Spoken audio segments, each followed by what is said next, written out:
Hey friends, happy Friday. It's great to be with you again. If I haven't met you before, you're tuned in for the first time. My name is Tyler. I'm a mentor here at More Success and Significance.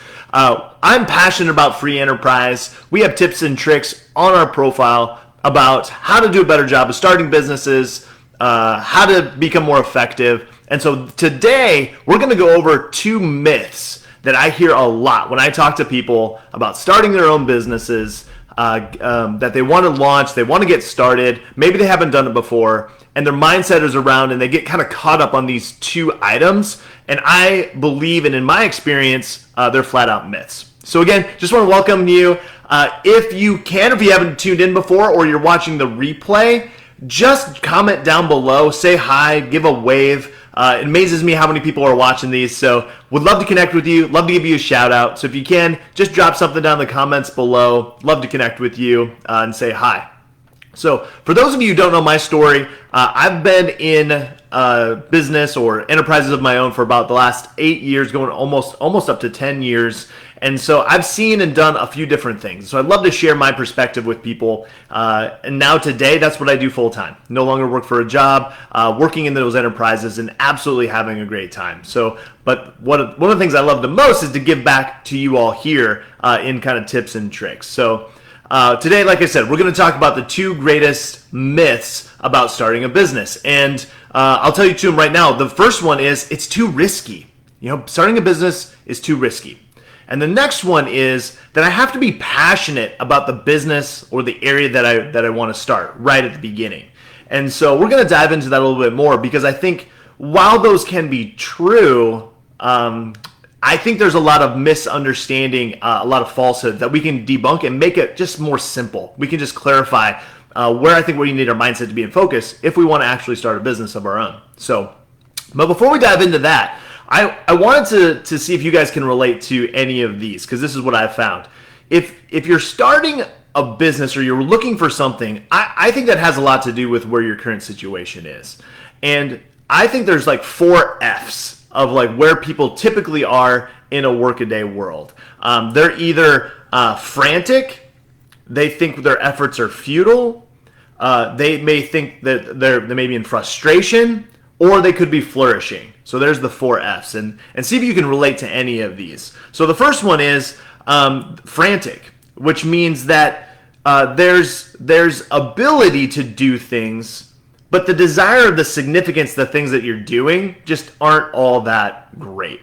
I think a good example of this is you've got tons of things to do, a long to-do list, but you don't really get any significance from those things that you're doing as part of your life, right? So that's a sense of being frantic. You're always going, you're always busy, but the desire and the significance is lacking. The next one is you feel like things are futile. You're going through futility, which means you don't feel like you have any ability to make any changes or do much in significance, and there's no really desire to change. This one's really hard. I've been there in my life and in a workaday world where you just don't feel like you're able to accomplish anything. You're stuck in a rut. You're not able to get anything done, and you don't feel like you have the ability to make any changes, right? This can be a hard one. The next one is frustration, where you have the desire, like you have significance things that you want to be doing, but you don't have any ability to do it. Either you're lacking some skills to do those things, or you're lacking an opportunity. Maybe your boss or your manager is not giving you any opportunity to do these things. And I've been there as well. And the last one, number 4, is flourishing, where you have the ability and the desire and significance in the work that you're doing. And the reason why I like and promote enterprises of your own, business of your own, is that this is where people can flourish. I find over and over again that regardless of how successful things are being in your business from an income standpoint, people feel like they're flourishing because they're accomplished. They have the ability and the desire to make change in their life. And that's why I think it's so great. So I just wanted to review, because if you find yourself in any of these areas, especially in the first 3, then from my standpoint, my own experience, I would encourage you, I would promote taking a look and diving into maybe an enterprise and a business of your own to get to that point where you feel like you're flourishing in your life. All right, so now that we've got kind of that background, kind of where people might be coming from and how you're feeling, let's dive into the two myths, right? So let's say you are in one of those three areas. You're like, great, I do potentially want to start a business of my own or an enterprise. What could that actually look like? And here's some things that I hear a lot. Number one is, Tyler, I love to do that, but it's too risky. The starting a business would be a lot of risk. And when I hear that, I think it comes down to two things. Number one is they think of the cost that's involved. And I agree, there are some things that can be extremely costly to start as a business. For instance, some popular ones out there that are real estate. The other one on there maybe is buying a franchise. The other one maybe out there, maybe you need to lease office space or lease a store so that you can start your business, have a front. And so all of those things I think could be potentially expensive. And then the other thing that I hear is, but Tyler, I'm going to have to leave my job. I'm going to have to leave that income so I have time to go start my enterprise or business on the side. And so that also is risky. And I think where I would start with people is to say, those things can all be true, but I want you to know that there's a whole different world that's out there. So with our cell phones and the internet and the evolution of different platforms, there are so many businesses that can be started for less than you'd spend on groceries a month. And I know people that are doing these that are being really successful. And the other thing about those online businesses is that they're so flexible. They fit into your life. So it's allowing people not to have to quit their job in order to be massively successful in them. It's something that's coming around very recently, that it's not just things that you can do here and there. Actually, they're things that become massively successful, right? They have a really, really high ceiling to them, and they're really very cheap. They're inexpensive to really start. And so that's one I think I would debunk with you, is that if you're talking about some traditional things that are popular that do cost a lot of money, I totally understand. But those are not your only options. And if you don't have anybody or know about those, definitely comment down below with a question mark. Like, okay, I don't know anything about this. Where could I start? We can potentially get you some resources, make some connections for you in that area. And then the other thing that I think is too risky is that I have to do something that's never been done before, meaning I have to come up with a new product. I have to come up with something that's unproven. I have to hit the market with something that's brand new. And while you can do that, and there are people that are largely successful, if you actually look at some of the most successful business owners, entrepreneurs, it's a copycat industry almost. They take a look at something that's already been successful and they apply it to themselves. Maybe they change a little bit so it's effective for them, but they don't come up with something that's totally brand new. I think some really great examples, even at the highest level, if you start to think about it, look at Walmart. Walmart is in the business of general consumables. They're a store that gives people things like toothpaste, shampoo, groceries. It's not something brand new, right? But they were able to do it in a way that was really successful. Amazon's another example, right? They started with selling books. People at bookstores had been around forever. They just decided to do it online, make it more available for people. And again, they're also now into just general consumables where people can order them, they get it shipped to their house. That's not that complicated. It's not a new thing, really. They were just able to tweak it along the way. And so I think I would encourage you, if you feel like you have to come up with something new, especially if you've not done business or enterprises before, I'd actually recommend the other way. Look at things that people are already doing that you know have been successful, that you can almost copy and implement on your own and become a system of income for you.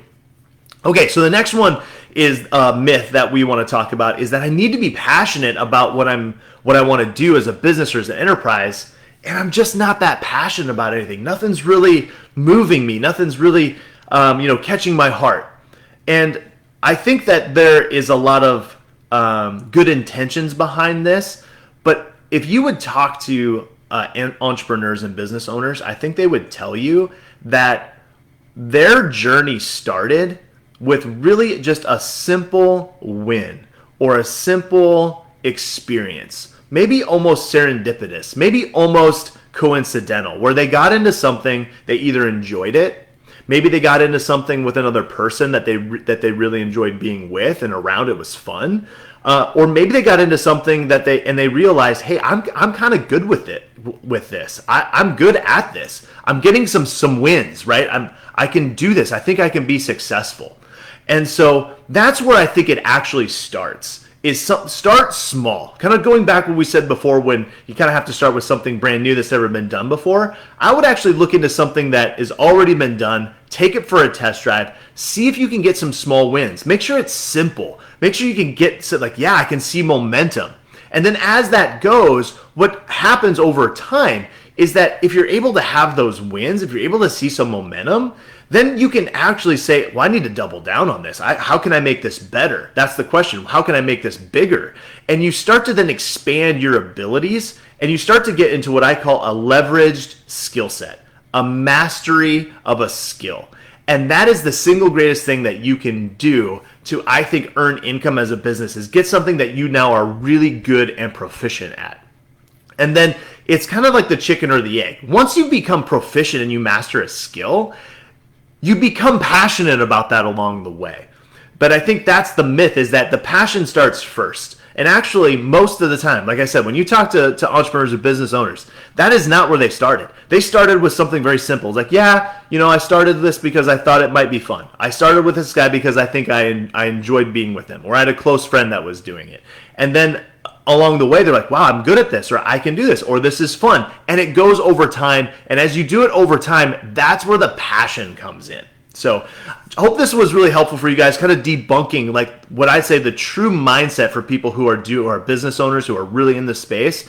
And they can find things that aren't that risky. They can find things that they're copying, and so that they can rinse and repeat. And then also that they can have short wins, get into it and start to evolve it and see if they can scale it over time.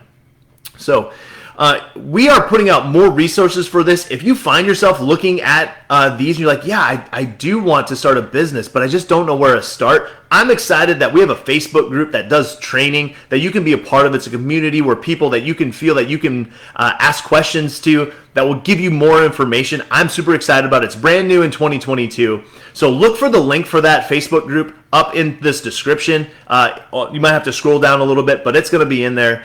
So I think it's going to be really helpful for you. I invite you to check it out. All right. So again, I hope this was helpful. If it was, give me a thumbs up in the comments below if you're watching this. I really love to hear where you're all coming in from. So I appreciate you guys tuning in. And then until next time, I'm wishing you all nothing but more success and significance in your life. Cheers, everybody.